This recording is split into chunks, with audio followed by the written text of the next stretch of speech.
Get them fired up and get them to the staging lanes, baby, because 8th Mile Apparel is now carrying Going Bracket Racing merch. Hats, t-shirts, hoodies, and much more can be yours today by visiting 8thmileapparel.com. We appreciate each and every one of you guys supporting the Going Bracket Racing YouTube and Facebook pages.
What's up, everybody? Casey and George back August 12th, 2025, episode 202 of the Going Bracket Racing Live podcast. And always, we got to thank those people that bring this to you live every single week for free and no cost to you. Facebook, YouTube, where else? All kinds of Spotify, all kinds of podcasting platforms. If you need us somewhere else, then just let us know. Send us a email at goingbracketracing@gmail.com or hit us up on the Facebook page. Click the like button while you're there, by the way, because we've been doing all kinds of work over there, making that thing grow, trying to get to 10 grand over there. And we need your help. Click the like on that invite. We invited y'all, and y'all are snubbing us. You need to hit the like button over there on Going Bracket Racing Facebook page for us. But anyways, thank you, TSR Racing Products, Power Glides, Turbo 350s, 400, 727 transmission parts and accessories. Call TSR whenever you are in need of those items. BRG 3D printed parts, anything you need, Brian Garrett will print that stuff up for you. High density polymers and plastic, all those custom parts that you make out of all kinds of tinfoil and whatever you're ending up doing, cardboard boxes. Brian Garrett will make it happen for you. Send that in the mail to him. He'll just make it happen. It'll be in your mailbox shortly. Syntex Printing out there in Temple, Texas, out there by George. Sticker, shirts, brochures, anything you need for your race car, for your business. All kinds of materials over there, Syntex Printing. Driven Racing Oil, use the code GBR10. Our guest tonight, I think, might use a little bit of that Driven Racing Oil in several rides. Use the code GBR10. Get yourself 10% off. They don't sell just oil, George. That's what Champ always says. They don't sell just oil. They sell that speed clean that cleans that white trailer that might be green this time of year. And it cleans right off, and GBR10 works for that as well. But you could also get you some, I don't know what kind of stuff they got. Had to swallow there for a second, had to take a breath. So, anyways, GBR10, Driven Racing Oil, that's where you go. Proform Parts, visit proformparts.com for your shop tools, carburetors, alternators, radiators, accessories, all kinds of stuff. They got new parts every single day at proformparts.com. Check them out. Crew Chief Pro Software, George was just telling me a little bit earlier today how, you know, we had some buddies up there at VMP, and they said it was slowing down, speeding up. They couldn't find their tail, couldn't find the forest for the trees. If they had Crew Chief Pro software, they probably could. Don Higgins would have that figured out for them. Put in some weather data, and it'll tell you, hey, man, you're about to slow down right here. You're about to pick up. Get you $50,000 right quick with Crew Chief Pro software. Our newest partner, Gearhead Solutions over there. Thousands of vendors. Anything you want, Gearhead Solutions is the place to go. Brand new website over there, too. I don't know if it's still under construction or not. He's adding more and more stuff every single day. GearheadSolutions.com is the place you need to go for all those kind of parts. And, of course, Mid-State Dragway, you'll see that flyer on this screen right behind me. You can get twin tens. What else they got going on? They got twin tens, double the whole weekend for $500. I think this weekend is their next twin tens event, August 15th through 17th. What else they got going on? You got that free 10K coming up any day now. Top 30 in points. Get in it for free, and they get 2 wild cards. $10,000 to win. No box bonus, round money, free 10K. As Brad Gebhardt would say, what more do you want, Casey? Come to Mid-State Dragway. George. Yeah. What have you been doing, man? Man, nothing, man. I got to jump off what you just said about Mid-State, though. I feel like I was reading the internet the other day and saw Vachon entered in four junior street drivers that were maybe struggling to get out of the gateway to head down to maybe their finals or whatever the case may be, and they couldn't find up the funds to get there. Well, Mid-State sponsored all four of them to get there, man. That's pretty awesome. So, us racers out there, you see a track wanting to always put into the racers, no matter the age, no matter the creed. I've seen them enter, I don't know how many people into the OG Million and the Twin 50s and this, that, and the third. So, you guys make sure when he has a race out there Mid-State, get out there and support that race. Good track, good race, everything like that. But Casey, man, other than last night, I thought we wasn't gonna be in Kansas anymore. How Dorothy was screaming outside. It was thundering and lightning. I couldn't go to sleep. 2:30 come around. Hail hitting my window. I'm like, dog. I know I'm in North Texas and all, but it's not spring right now, so we shouldn't be dealing with all this. Other than that, Casey, man, not much going on. You know, just another day, another episode of GBR 202, I think it is. And we got a special guest for you, man. We might as well go ahead and bring him on the screen right now, straight out of Texas down there.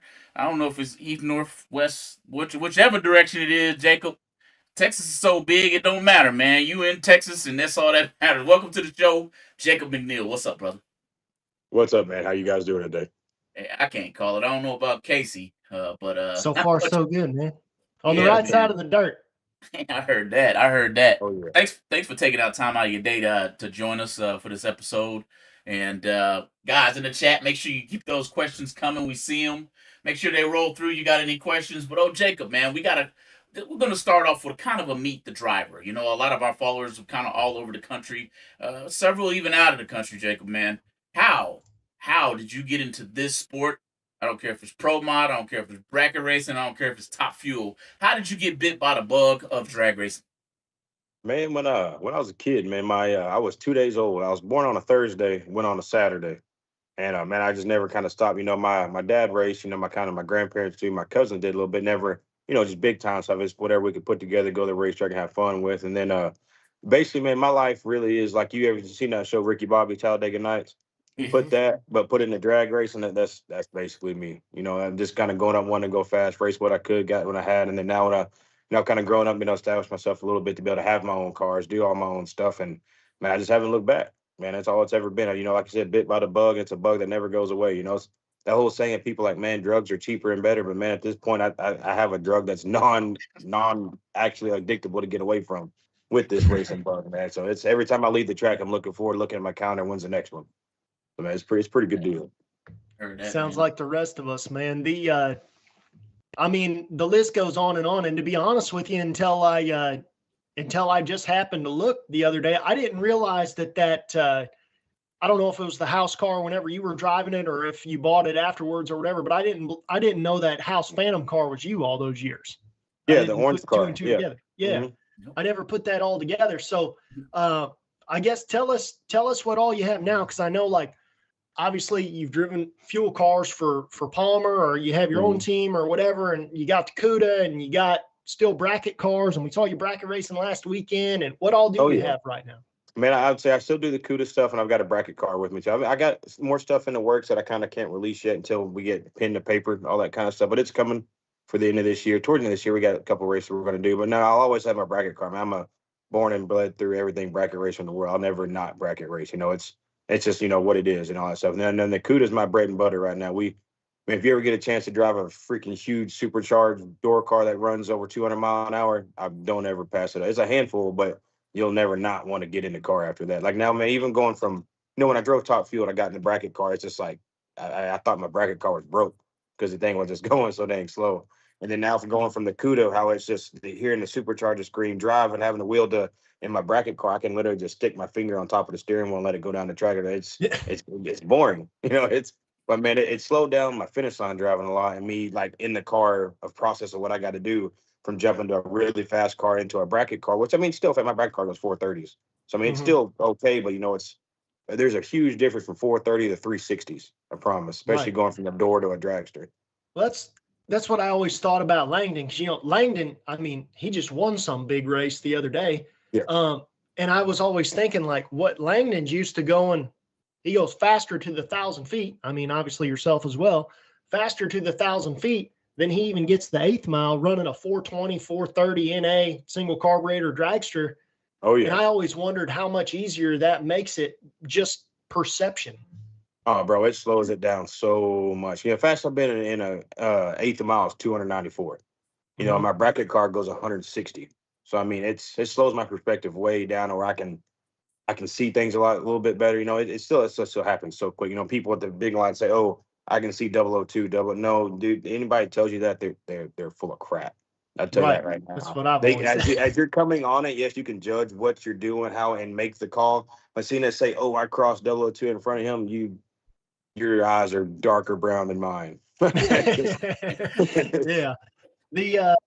I wanted to ask you about that CUDA, because it seems to me like, all these new guys, like they're running EFI on everything and every single Mhm. sensor you can possibly have on it or whatever. And like, as far as what I've seen, the CUDA is kind of like, almost seems like an old alcohol funny car type It is. setup, where it's like it's got a mag on it. It's got a Lenko in it. Like, it doesn't have turbo 400 and everything like everybody runs.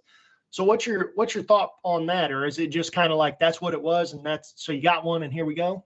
Man, that's what it was when I got in the car and everything, when I first signed on to do all this stuff. And then before everything kind of switched over to how it is now with Stover. I mean, it's got a mag and a grid in it. You know, it's basically easy stuff like it did back in there. Everybody thinks like, you got to have this fuel tech, or you got to have this ignition, or you got to have this to do. Man, I've been 363 with a mag and a grid. You know, I've qualified with the fastest cars in fields of Midwest history ever. And I've been run rounds of people that's won national events big. I mean, it's all about what you find for what you do. I mean, it helps with tuning when you get fuel tech stuff. You can tune individual, each cylinder, all the things.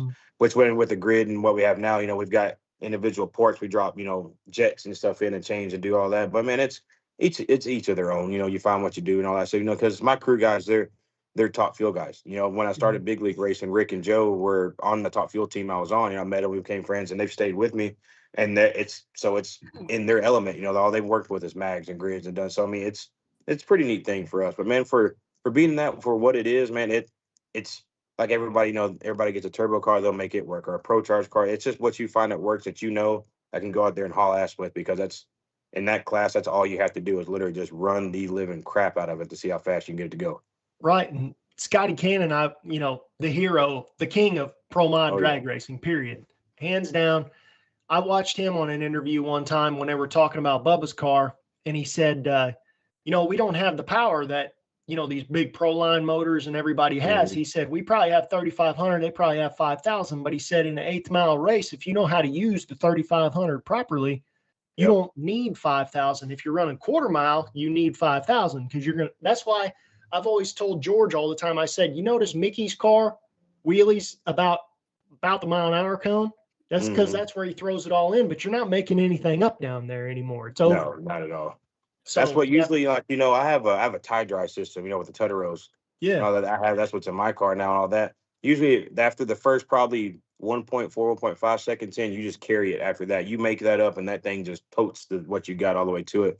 And with that lockup stuff that they have now, man, it's pretty efficient.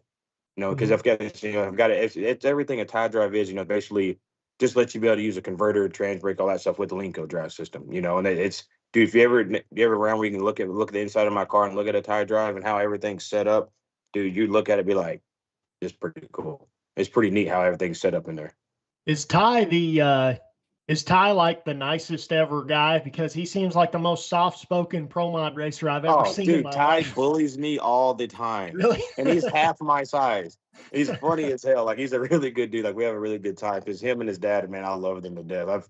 But no, we mess around like stuff. But dude, Ty's very straightforward, very honest. But man, he has the best heart and personality ever. You're laughing, like he'll say something, but it'd be just like a dry thing to mess with you, but it's funny as crap. And you're just like, I don't know if he's trying to pick on me or if he's just trying to be funny.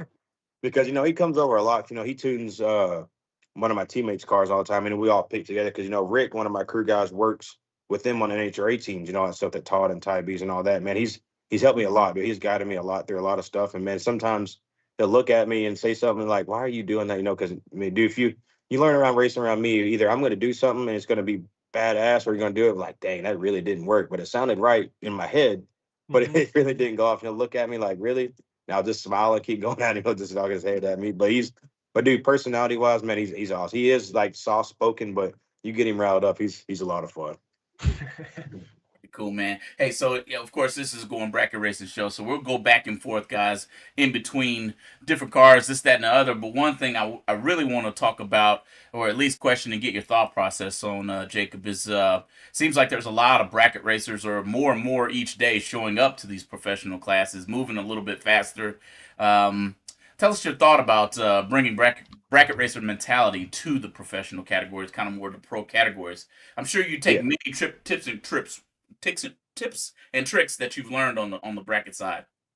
Oh, dude, I have 100%. Like I heard a bunch of pro mod buddies that I've made friends with that were good. Like I'll talk to them about doing this or doing that, or how I brought bracket racing. Man, you take me, I'm a bracket racer. Go up, we live or die at a starting line. We do the thing on the big end.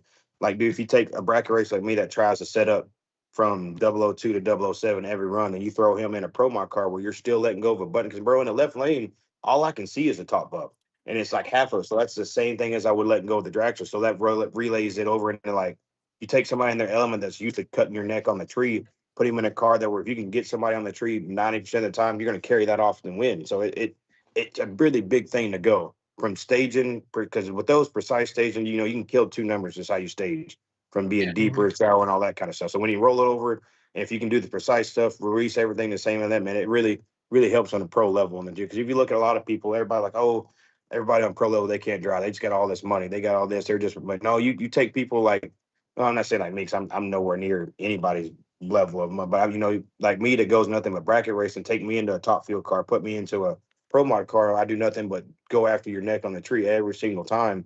It's people see that, then like, okay, I've got to run harder. Then that's when they mess up, because they're trying to catch me on the three on the track.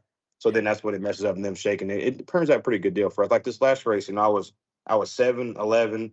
Rick's like messed, I was 22, and then first round I set up to be 10. I was 11.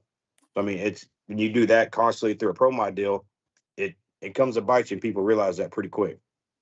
Yeah, man. I mean, I feel like Lyle Barnett, that's how he won the U.S. Nationals, was treeing everybody, wasn't it? Yeah. But and he's not even a bracket racer. He's just the one that decided, hey, I need to race like those guys. Bro, me and Lyle are really good. But back when I drove Top Alcohol Dragster for Randy Myers, we got our license together at the same time.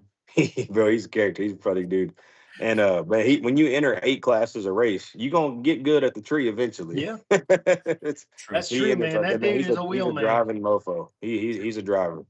I can't believe that nobody's put him in any, like, obviously pro mod. He's obviously one of the biggest racers there is to win in pro mod U.S. Nationals, period.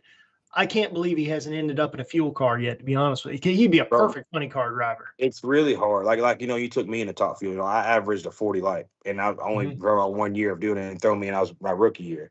But people say, oh man, the driver, if you don't have money that just to burn and throw away and just throw it, ain't nobody really care how good of a driver you are anymore with that kind of stuff. It's all about money. That's all top fuel is about. It eats and eats and eats. You can make a clean run, it's still 10 grand. That's all they care. You could have the worst driver in the world. He can have the biggest budget. He'll be in the top field car every day in the world. Besides, you take somebody like whoever the best driver you can think of and be a mediocre, make pretty good living as a human being. But in top fuel world, if you can't bring $5 to $10 million a year, he's nothing. So that's what the top fuel world has gotten into. It's so crazy. That's what like I know we talk about the IHRA stuff. You've had the smaller teams, the smaller budgets, they coming out and they're doing their stuff, and they're all actually getting to compete against each other in a whole lot fairer playing field. It makes it actually worth watching, makes it exciting for somebody to win. And, everybody like, oh, they're the underdogs in IHRA. Well, you take all those group of people that are just hardcore people that fight to survive just to do top field, besides a John Force budget or a Coletta budget, and all the people that are actually it. That's what makes it so much better for them to actually do it. That's when the category of putting a driver in your deal will come into play. Can't think it pays $50,000 to win the IHRA. You get 2 qualifying runs and then elimination day or 8-car field. So it's half the amount of work, half the amount of travel, half the amount of everything, and you cut it in half and you still run for the same amount of money, dude. That's when that plug and play we just talked about comes into play about being a driver, putting somebody in a top field deal for that kind of racing. Side note, I got a comment in the chats here out of Kevin Groddy. He says, you're the only guy he knows that raced the Ford big block in his dragster. Oh, I had to. It's all I had. It's all I did. Bro, I blew up. Like, I'm not kidding you, man. My luck in racing, I don't know if any of you have ever seen that little kid movie, Ice Age, right? Like, I got daughters, it's an Ice Age cartoon. That Yeah. little Oh, yeah. squirrel in that movie that chases that nut the entire time, and he gets Yeah. burned, he gets stomped on, he gets struck by lightning. Every time he goes to catch it, it just happens. That's me. And so, man, that's all I had, man. I was like, man, I had this come up. And, bro, you wouldn't believe what we had to do to get this in that Phantom car. It was – if I would have got tech, they would have not let me run at all. They would not have let me run. But, hey, man, we won in it. We were successful in it. That's why I told you, if you just get me on the track and give me a chance where something doesn't break, we usually do pretty damn good. It's just the fact of getting into it. But, yeah, man, I had a Ford in that Phantom for about a year and a half. Hey, man, Everybody looked at me. They looked at me crazy. And I'm like, then I showed them a little picture of this chick I'm holding up at the end of the day. How funny does this Ford motor look now? Hey, Craig Sullivan went awfully fast in his top dragster all those years with a big block Ford. And I mean, Yeah, I I think remember that. I think remember they're that. 20-degree valve angle stock, so they should be fast. They're just expensive. Oh yeah, and dude, shoot, I ran 480s all the time on that car. You know that Phantom car, me and a little heavier, dude. Shoot, I won so many races in that Ford setup. I was pretty dumb for getting rid of it. But if anything ever happened, nobody had a spare part, and neither did Yep. I, because I didn't know even where to get stuff from. Yep. Yeah. Good point. I don't either, man. I guess while we're on the topic though of bracket racing and everything, like obviously you're far from being out of bracket racing. You took it down to I think 4 cars in the 64 car shootout at least one of the days. So I guess the question I want to ask is kind of what made you decide I'm going to try some of this pro stuff, and you're still running the bracket stuff at the same time. So like, are you just you just want to drive anything there is to drive? Or you kind of like Alex Laughlin, just like, I'm just going to, who's got the keys? Let's drive it. No, I never want to be an Alex Laughlin. No, sir. He's good people. I never. No, sir. I like being Jacob McNeil. No, man, just, man, I love bracket racing is easy, man. It's my roots, where I go. But when you got these races like this that allow, we're not, they don't allow double entries in pro categories like this. But if I can get, 3 qualifying runs in the dragster and 3 qualifying runs in a pro mod, that's how many times I can set up and look how long this tree lasts, how I stage here, which I understand staging between the two is way different, but how that tree activates every time is not. So that helps me mentally and physically every time, no matter if I let go, because if I had the same trans brake button in both cars, that way I can make everything be realistic. I let go of my finger the same, I place my thumb the same, I do everything like if you ever put if you put a GoPro in my car, when I have that top bulb on, I'll get all my, gather all my stuff together, and I'll look down like clockwork. I'll put my thumb in the same spot. I roll it. I'll tuck everything in. It's like mechanics.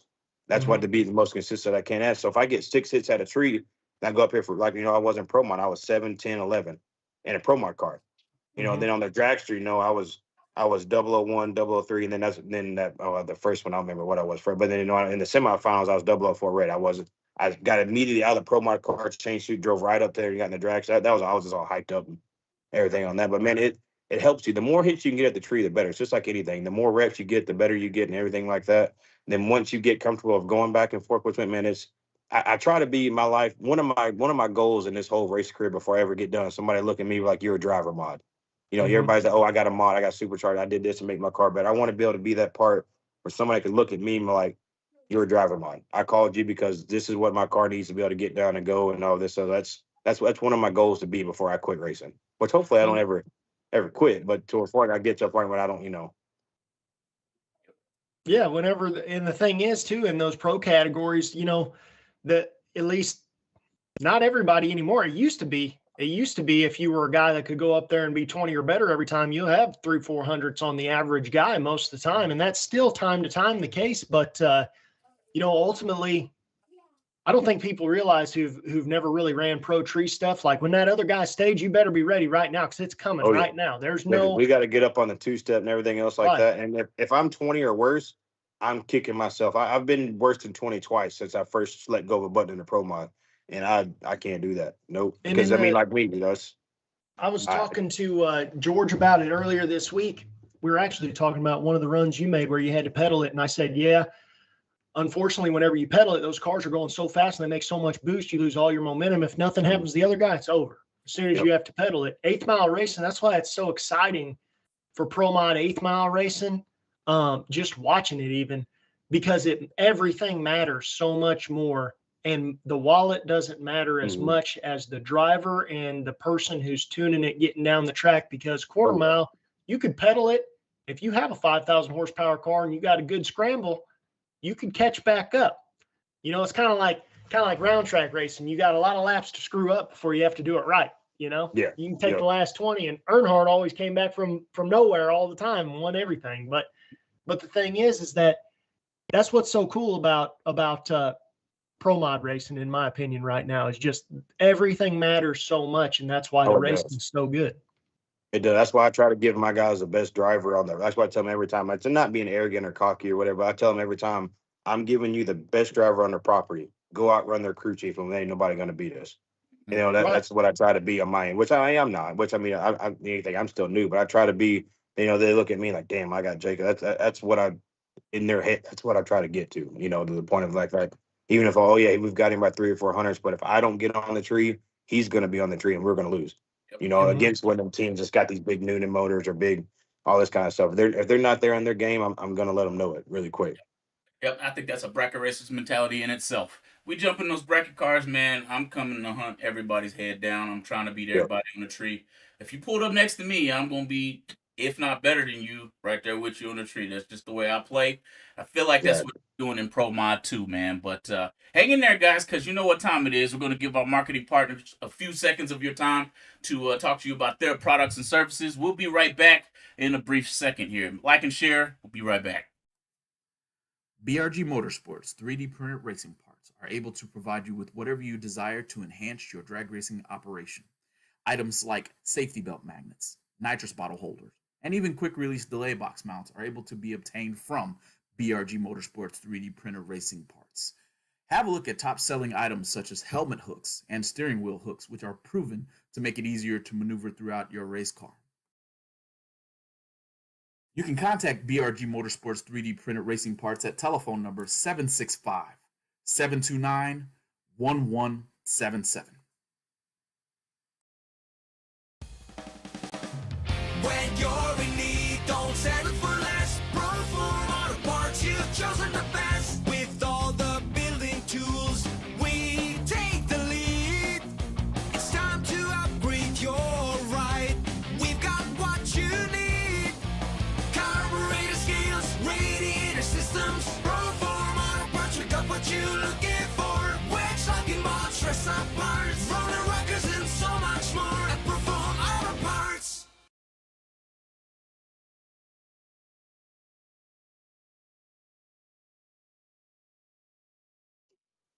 All right. Welcome back, everybody. Welcome back. Going Bracket Racing, episode 202. My man Jacob McNeil in here, me and Casey, just sitting back, shooting the breeze about bracket racing, drag racing, pro mod, top few. It don't matter what it is. Maybe you even see him on a motorcycle one of these days. I doubt it, but maybe. No.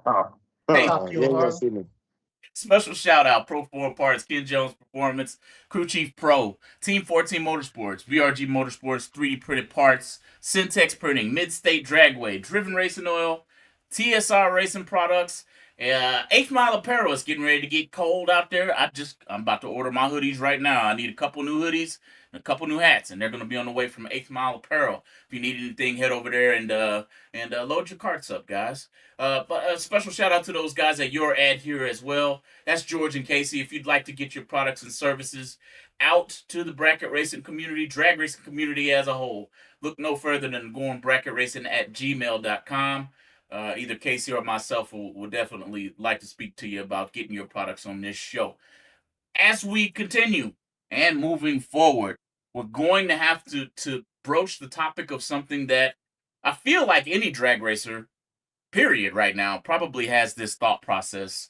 And it's about IHRA and NHRA, with the rebirth of IHRA coming in so strong and what looks to be a very, very, very lucrative future.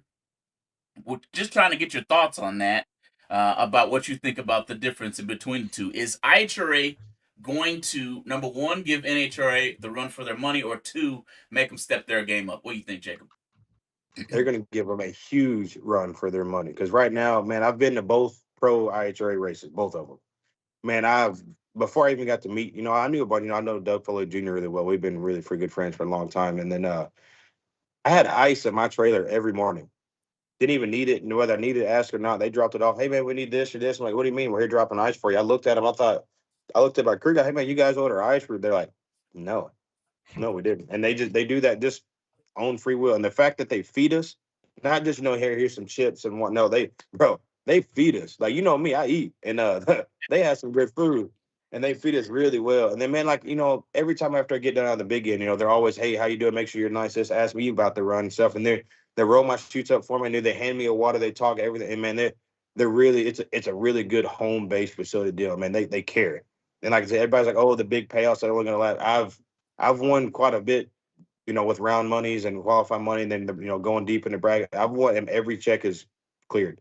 And that's like my buddy Scott Palmer. He won $50,000. His check cleared.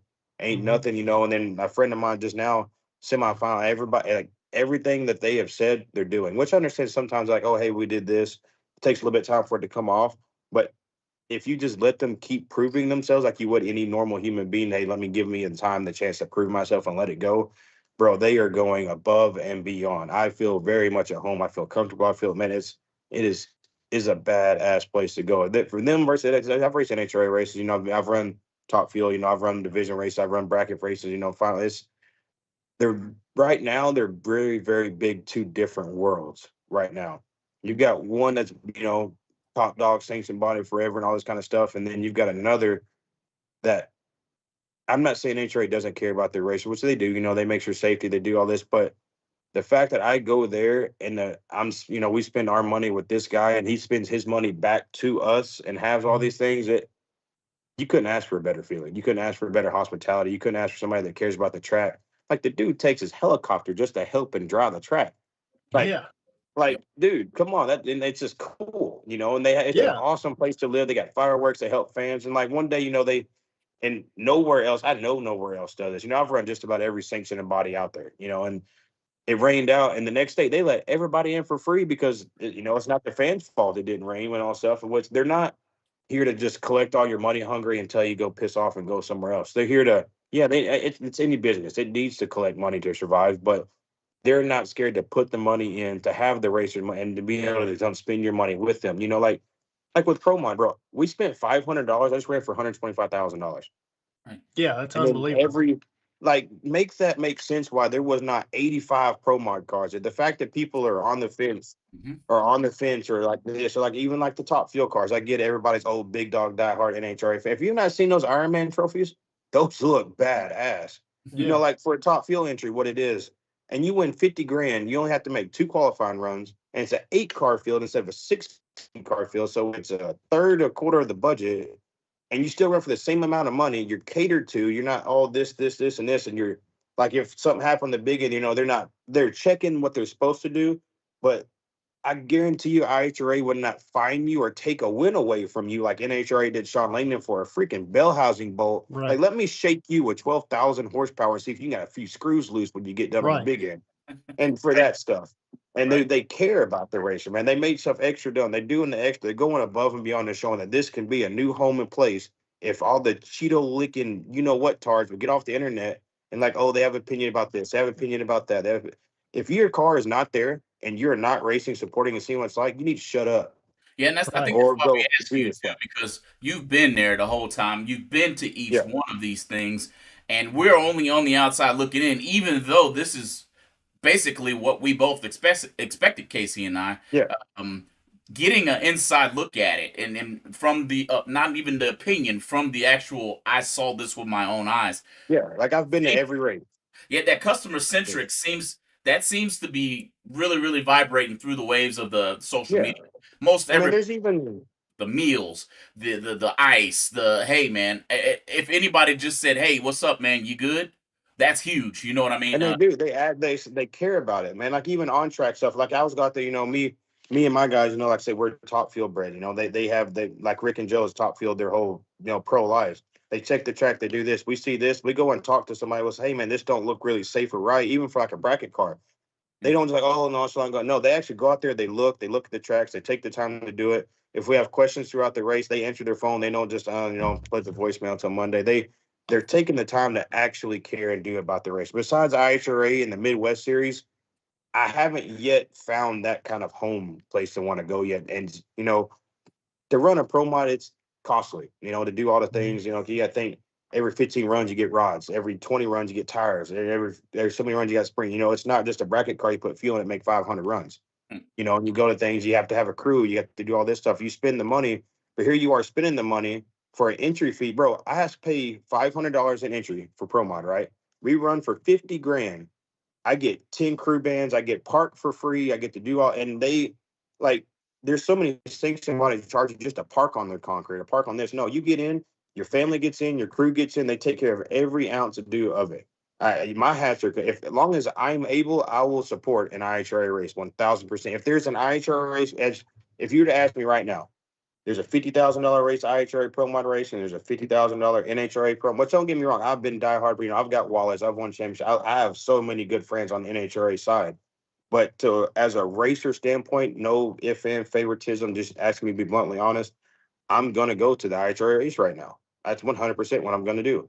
Which, I mean, like, I'm running NHRA bracket finals this weekend, so I'll be, but there's somebody that you ask me as somebody who cares about me and my car, or they're like, dude, even after I shook, Doug Foley Jr. coming out, hey, man, you're right, how the car do all that, like, somebody that cares if you're good because you're there supporting them, that speaks so many levels on going somewhere for somebody. Right. Even if I never win a race or a round, that I'm there and it's more enjoyable for me, my team, all that kind of stuff, and they would go over here for nothing, where I have to pay to park, or I have to pay this, or if I shared a part with somebody else, if I didn't have to, if I sold it, like if I sold a blower to a guy at NHRA race, they'd kick me out, on a pro level, do stuff like that. If you not, dude, Don O'Neill happened one year with when I worked for Terry McNeil, I worked on a team a long, long time ago. Instead of, he sold him fuel at the Indy and they kicked him out. Like, if I did that in HRA, he's gonna like, oh man, you did what you had to do to get extra money or help somebody else do this, whether it's buying or not. If I didn't buy it from them, it's a family place, man. Besides Midwest and them right now, and the West Buck and all that stuff, down there with all them with the Drag Illustrated stuff. These three big, I've only one I really haven't never run as PDRA. I haven't got a taste of that shit, but I've heard a lot of good things. But man, right now, IHRA has got every other sanctioned body literally on point right now. Like, hey, watch what I'm doing and watch me do it the right way, and watch how I'm going to do it every time and prove everybody wrong. Because everybody. What I like about IHRA more than like just from a watching standpoint, all these driver interviews, they let them say whatever they want. They can you heard some of mine. Yeah, well, what I'm saying, I mean, I've heard I've heard a whole bunch of them, but first of all, I've heard the girls are from Supercross, so they're used to that type of stuff anyways, because that's how those guys are. But I just feel like that's the reason that, there was a lot of other stuff going on with Street Outlaws, but a lot of things where it's like Disco Dean is Disco Dean. Kai Kelly is Kai Kelly. Like, that's who they are. They let us be us. They let us be yours. You don't have to, hey, yes, ma'am. Yes, ma'am, no, ma'am, everybody anyway. But when you sit there and talk and you have to do things now, if you just let me be Jacob on TV versus me have to do this, I promise you 1,000 more people is going to love me being me versus me having to. And now they want to come see you, and they want to come buy merchandise. Dude, bro, from each race, the fans have gotten more and more. You should see there was so many fans in this last Pro Mod race, and it was unbelievable. Right. Unbelievable. Yeah. And that's the thing, man. That's what everybody, they always wonder why, where are all the fans going? Well, where have all the personalities gone? That's the difference. Because Don Perdome is the coolest dude there is. John Force is the coolest dude there is. Yeah. Why is John Force still relevant today? Snake would still be relevant today if he was there. The reason is because they're cool. People like them. Like, they let their personalities go. I mean, it's sometimes having your feelings on your show, but when you get out of the car and you're hyping this or that, let the driver express himself. Let him do it. That's how you get the raw, real action. People want to know what it's really like being strapped into this car, going 300 miles an hour, strapped in a Pro Mod car, driving the living heck out of something, trying to get it down the track. People want to really know what it's like. What people don't realize is those Pro Mod cars, like, if you look at the outside of the car, like, it might have gone like this a little bit, but inside the car, like, you're all the way. Dude, you should see some of my in-car videos. Yeah. You would look at me like, how the hell is it going straight? Because I'm fighting that mother from one way to the other. Yep. You know? Yep. And like, I've met so many fans that come up, we'll do autographs, we talk, I let kids sit and do all the things. I try to more as fan oriented as I could possibly be. You wouldn't believe the amount of people like, man, I wish I could do this one day. Can you just talk to me like what it's like? being able to do that, and then they watch interviews and do that stuff, then they could put the pieces together and see the raw emotion, the raw what it really takes. Or, oh man, I just went and that thing shook me so hard, like did not just, well, yeah, no, they kind of rattled tires. You had to do just the mediocre, like let the drivers' personalities go and fly. Like if you look at 90% of pro mod drivers, they're old school rough rednecks riding to just drive their tits out of something, and that's all it is. Yeah, it's the last of the outlaws. I feel like it's the last. Yeah, it's the last like hoorah! Like NASCAR's gone the way it's gone. Fuel's gone the way it's gone. But Pro Mod has stayed true to what Pro Mod is. It feels like still to this day. Even the NHRA guys, they're still outlawish type guys. But yeah, as someone, since we're on the subject, as somebody who's driven all the different stuff, do you think that Pro Modified is slowly, kind of quietly taking away like the fuel as the fan favorite thing, just because like they're more relatable and you can understand, like you could see yourself if you have a decent job, like say me and George go together and we get one other guy, one guy can get a car, one guy can get a rig, and one guy can get a motor, and you could still run Pro Mod. You can't do that with Pro Stock or with fuel cars. You can't do that. Yeah. Man, it's becoming a fan favorite because it's not restricted to certain stuff. Like me, I drive a 71 CUDA. You look next to me, like, me and Craig Sullivan, good buddy of mine, he has a Mercury, and then you got a lineup ever. Right, exactly. Like, who want to look aside? You see a freaking CUDA and a Mercury line next to each other. True. And these big old superchargers sticking out, and you've got turbo cars, you've got Camaros, you've got Mustangs, you've got like all these different things. You don't look out there and like, oh, okay, here's another Pro Stock car with no hood scoop, this little stuff out there. No, you don't know what you're about to see, or 9.9 times out of 10 that Pro Stock car is gonna go down the track. About 6.5, maybe 6 times out of 10 that Pro Mod car is gonna go down the track. Because it's the same wheel thick car, but you got so much more power and drivability going into it. It's so much more fun to work, and you can relate to a person. Like, when people's asked me ever since I drove Top Fuel, what's it like? I can't explain it to you for you to actually know unless you do it. But a Pro Mod car, I can a little bit more relate to a few things. But unless you get in a Top Fuel car, you'll never be able to physically grasp what it's like being in one of those. But a Pro Mod car, you can. Like your car, we're talking about you going 434. You get the just of what it really is. You just add a little sprinkle to it, and then it's really what you're going to get. You know what I'm saying? You said a lot, though. You said Mustang, too. And, man, I feel for the old boy in that 67 Shelby GT Mustang and his wallet, because that probably didn't feel good to hit that wall in that bad boy there, man. Oh, yeah. If that was me, I'd still be walking home. I'd still be crying. If I ever scratch the CUDA, just know I'm probably going to be sitting on the side of the wall like a kid knocked my ice cream out of my hand crying if I ever scratch the CUDA. Right.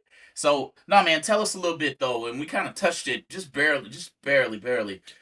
What are the personalities like in Pro Mod right now? There seems to be a lot of them. Of course, everybody knows some of the couple, the no prep kings is what I will call them, that are there. The Cali Mills and the Kai Kellys and the Disco Dean, Stinky Pinky himself, the Tank King, but what is it like out there? It doesn't seem like it's all uppity right now. It really does seem pretty down to earth. What you think as being somebody? Dude, you've got a lot of people that just want to race. Not in it for the fame or the TV or the, oh, hey, this or that. You got people that are just diehard racers that enjoy driving a race car and enjoy competing driving a race car and want to look over and that will literally step out of your car. Hey, I'm about to try and kick your ass, drive this race car type people, and it's a good home roots grace deal, but at that same time, like you said, like Cali or Kai, we haul the transmission back for Kai in my trailer to go back, or if Cali, I've bought parts from Cali, do some stuff like that. If we know if we needed each other, we'd be right there to help the other.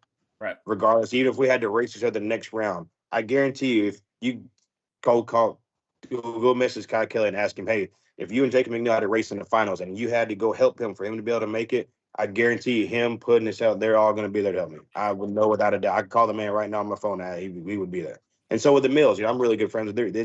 It's good, diehard people out there enjoying what they love to do and actually getting to compete with it. So then all the feelings and emotions come in to getting on the stuff. You don't have to be the superstar actress, but you can just put your raw life and emotion. Because that's what a lot of these people do. You don't see big time fancy sponsor, which everybody, all of them have good sponsors and all that, but like their life are in this stuff, man. It's not I wreck a car, let me go call my sponsor, let me go bid this new $400,000 car. No, they wreck it. It's part of their life and livelihood in this stuff, man. Absolutely. I know Callie's dad, he was the man in Radio versus the World like Mhm. 5-7 years ago. One He didn't have a big time back then. One comment says right, and it's just a comment, but I figure we might as well touch the subject just briefly, just scrape across it. Out of Lance Craft, he says, just hope it is sustainable with the cost to operate these big shows. And I feel like he's talking about IHRA. And just kind of wanted to bring that question up. It seems like, just from the outside looking in, it's more than sustainable at this point. So I don't quite understand the comment, but thank you for it. Jacob, anything to add, man? Seems sustainable. Man, long I understand it's sustainable. Like, you got to be able to sustain the money to keep rolling. Okay, man, that man has spent more money than all three of us are going to make the rest of our lives combined, and then some. Yeah. That if you ever kind of do your research on a guy or actually go and talk to him and meet him instead of, oh, somebody says this or that, take the time to be a real good human being and do what you're supposed to and get to know somebody and see what they're doing. That man has more money than God. Like, he has to hate money to be doing what he's doing right now and care that much because he's. But I mean, we've talked a little bit. I kind of listen. I'm one of those guys that I listen to the janitor, the CEO. I like listening and knowing him and just listening to him and what he's done and what he's doing and who's behind and kind of doing all. IHRA is not going anywhere, and they're not going anywhere for a very long time. And they have the bank account to make sure they don't go anywhere. Yep. Trust me, there's more tracks coming, and there's going to be more of these. Like, just now we had this pro mod. There's more tracks coming, and there's more pro mod races, like more big money out of the way. There's a lot more coming. IHRA, as me from my personal eyesight talk, is not going anywhere. Mm-hmm. Mm-hmm. And people forget there's more than one way to make money whenever you own the entire sanctioning body, because the ultimate goal is to get the, I don't know if they're still sponsoring or not because I don't watch NHRA stuff anymore, but the NHRA Camping World, what you think Camping World's just put up there because NHRA says, oh, we'll help our buddy out over here. No, they paid millions and millions and millions of dollars to do that. Yep. So, I mean, there's plenty of ways to cover everything that's not involving one guy spending out of his own pocket that it is right now. Exactly. And you everybody's don't have to own a track to be able to put on a race there either. You ever heard of this thing called Big Money Bracket Race? As far as I know, nobody owns the track they go to. Mm-hmm. And man, the way this is going, man, that's what kind of sucks. People are Facebook warriors, people are keyboard warriors, all that kind of stuff. And that's really the most aggravating thing in the world, But until you go and see for yourself, everybody just needs they could have an opinion, yeah, but keep to yourself and do until you go see what this is really like. You go spend your money where they're spending their money to help you. Just take the time to go to a race, and then even if you want to call me or contact me, like, hey man, even if you want to get my opinion, like I said, I won't be a keyboard. I'll just tell you what I can tell you for a fact, not what she said, he said type thing. If you can take the time to actually go and see what IHRA race is like, you're gonna have. If you don't take your car, the next one, I promise you'll be going with your car. And why would anybody want it to fail anyway? Because as a racer, it's only better for us to have more. I don't care what it is. As long as the checks are cashing, it's always better to have more. Every one of mine have, and I've gotten a check every race. Right. Yep. So the thing that was posted up this week, and I'm sure you were one of the first people to see it, the Madman Frankie Taylor. I had to ask you about this. The Ultimate Outlaw Pro Mod Series or whatever, he's been talking for years about, he's the ultimate outlaw, true outlaw pro mod guy. Is. And he says he's been saying for like 5 years, we need to do no rules, run what you brung, no weight rules, no power adder rules, no nothing. And IHRA, I guess, has said if he can get 8 to 16 cars, it's going to happen. Then they'll let him do it. And I can't tell you how many times I've seen Shake and Bake. Stevie Jackson's been saying, take the rules off, I'll go whoop everybody. And Halsey sat out PDRA because he said that they're trying to make the nitrous cars slow. Yeah. So number one, will they show up? I posted on there. I said, will these people show up? Frankie Taylor said, there ain't no way they're showing up to this deal. So we'll see about that. There's more people would rather say something about it than go put the car in the down trailer and go find out what you really like and what you're really about. People say, the outlaw stuff, yeah, it's just take all the weight off, throw all the boost, all the nice you can to it and get after it. That's the coolest part. But then they get, you got rules here. The rules ain't meant to try to notice it. They're trying to even out the field so you can have a nitrous car, a Pro Charger car, or all these other different things all to have. But Frankie's deal, we talked a little bit about this last race. That's going to be pretty freaking awesome if they're allowed to do that, because then that's going to bring out everybody in the root still like, oh, I don't have to worry about having this rule. I can go up there and just twist the living crap out of my car, and hopefully I can get. And that's, but see, but when you do that, you have more drivers having to drive or shake or pedal or smoke or do all stuff like that, and it makes it that much more exciting for a crowd. When you got people that like, man, I don't have to be able to get my car to these rules because they've been outlaws their whole life, and then they got to figure out how to make their car run at X amount of weight or figure but they know how to make their car run at 2,400 pounds. Like if you have a car like mine, you have to weigh 2,600 pounds at 92% over. Like Frankie's got a car that weighs freaking 2,300 pounds and all that stuff. If you throw 200 and something pounds, 300 pounds on him, that car's not going to be the same. You have to figure it out. But then you got all these diehard dead roots, old school people that just want to run the living crap out of their stuff. That's going to bring a lot of people out of the woodwork. A lot of people out of the woodwork. Scruggs will come?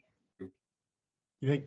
What's the purse? Depends on farming I season. mean, there's no purse out there yet. As soon as you put the purse out there, I feel like you'll see a whole lot more people begin. Well, it can't be no worse. It can't be no worse than Top Fuel or Pro Mod now. You know, we got a 32 car field for $50,000. If you can get an 8 car class and do it for $30,000 just to see what it's like to, and I guarantee you, if that guy from NHRA Daryl's like, look, you guys, this is what the price will be. You cars show up. I guarantee you, if he says, if I get 35 cars, they show up, I'll up the purse or double the purse. The man would do it right then and there. Yeah, 100%. Well, I mean, 100%. I posted in there too. I said, "Is nitro allowed?" Because I wonder if I don't know if Palmer's got that anything. new one. If you can get that dang car down the track, it don't matter. It's no rules. That'll As long be as your your first- safety of the driver is straight and good, there is no rules. You make that mother hump as fast as you can get it down there.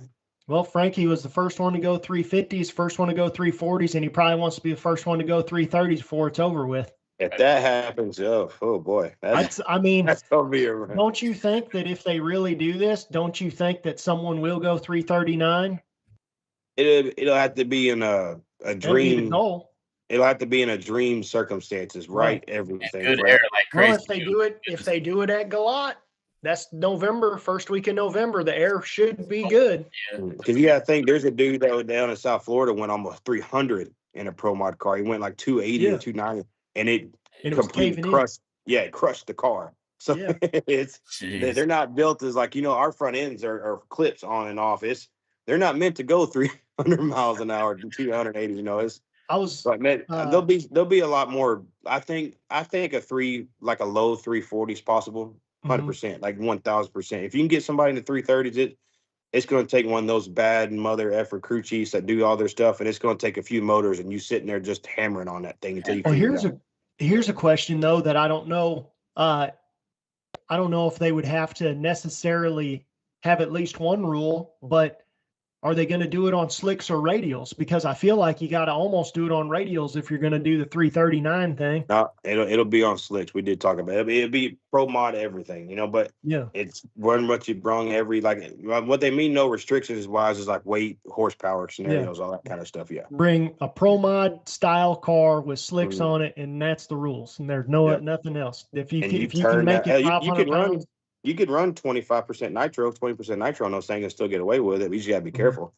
Yeah. Well, that's why I was nitro wondering is the if devil. Palmer's.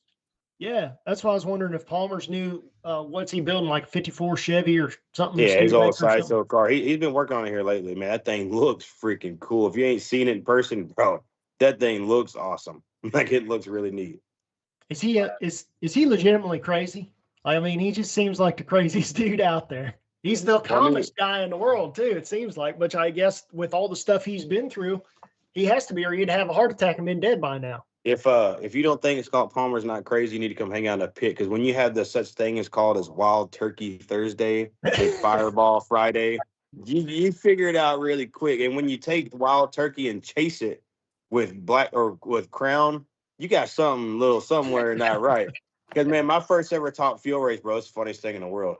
I've always been a Tito's guy. I love Tito's, all that stuff, and I love Blackberry, Crown, and Lemonade. And I didn't even know Wild Turkey was a thing. I didn't even know what it was. And my first race ever, we were at the 4 Wide in Charlotte. And he's like, here, man, it's Wild Turkey Thursday. You're the new driver. Take all this. And he's like, oh, it's smooth. Me being retarded took it as it was smooth. And I about passed out. I took a big swig. If anybody ever goes to hand you Wild Turkey, go the other way. I promise you. It's not your cup of tea. You want to do it. Dude, that's what Pantera drank. So what's going on with 2026, Jacob? What you got going on? What's the schedule look like, or have you even started? Depends on how this deal works out for me in the year. You know, I'll be, you know, I've always had the CUDA now. I'll be pro mod racing. I'll be bracket racing, but I'm not done nitro racing. I'm not done top fuel racing. I'm not, but I've got stuff in the works. I got to keep to where I is until it's actually out there. You know, I's dotted, T's crossed, and do the things. I do have pretty solid nitro thing coming together and all that stuff. I'm not done. I'm not done top fuel racing by any means whatsoever. Yep. Yeah, you will see me in a top fuel car again, and hopefully sooner than later. But guarantee you are going to see me in a top fuel car again. Perfect. Man. Awesome, man. Well, we appreciate you sticking around with us and giving us time to do this, man, on a Tuesday night. But who do you have to thank before you get off here? Man, it kind of depends on what you think. Like, thankful for the car, hopefully going down the track this next round. You know, Rick and Joe, we getting the stuff. And no, man, really, honestly though, you know, Rick DeCousin and Joseph Miner, man, they're the heart and soul back of my team. If you ever been racing with me, bro, you know I'm like the little Energizer bunny from hell, bro, and just like in a big grown ass man's body. You know, the more excited I get, the more I do, and all that. So they kind of keep me where they do, man. Without them, like I said, they've been with me from Top Fuel. You know, they've been with me now, promo. I know I've won bracket racing with Joe. Helped me the whole time. He's like, I don't know what to do with myself because we're not tearing the motor down every run. You know, doing this stuff. You know, them and Kelly, man, they have done tremendously. Helped me to get me in comfortable and stuff. Him and then, man, this deal wouldn't even been possible without Scott Palmer. You know, without him, he gave me my big shot league. You know, chance and doing everything, all that. Gave me all my stuff. He still helps me. We talk almost every day. He gives me stuff. Even at the last race, you know, in the CUDA stuff, he's trying to give me advice. Hey, do this, feel like this. You know, he's always there for me. And plus, big time to John Stouffer. You know, he's the original CUDA guy. You know, and dude, talking about the coolest, down to earth, kind hearted man, dude. Y'all would love hanging out with him. Now, you know, he's big time team owner, drinking beer, John Forrest, Connie Coletta guy. Now enjoying his life, doing all this stuff, man. He's got a good fit, bro. It's a really good thing for him now, man. We've got a pretty good group thing going on right now, man. I've got pretty good people behind me and all that stuff. You know, I've got the Tuttaros in my deal. You know, and every once in a while, if you always ask Todd every race, I said, man, I'm going to drive for you one day. You know, he tunes the baddest cars on the planet. Mm-hmm. He does. That's if anybody ever Always says who's your top 3 tuners in the world, if it doesn't say a Tuttaro on the front of it, they don't know who Pro Mod people are. You know, so I've got stuff like that. And I've got my teammate Keith Goolsby. We both left this race with a broke car. So don't tell you we're good buddies or not.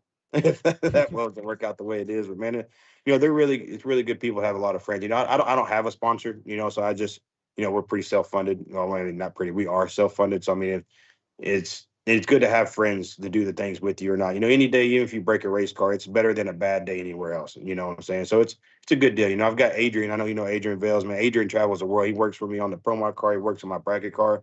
He worked, man. He sometimes he looks at me. He's like, I don't know if it's swing on you or hug you.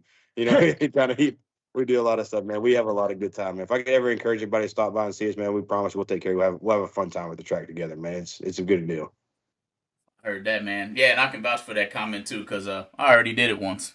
Flicker race this year, so looking forward to the next one. But yeah, guys. Casey, Jacob, first off, thanks for joining us, man. It's definitely good to have a fresh look into things on this show.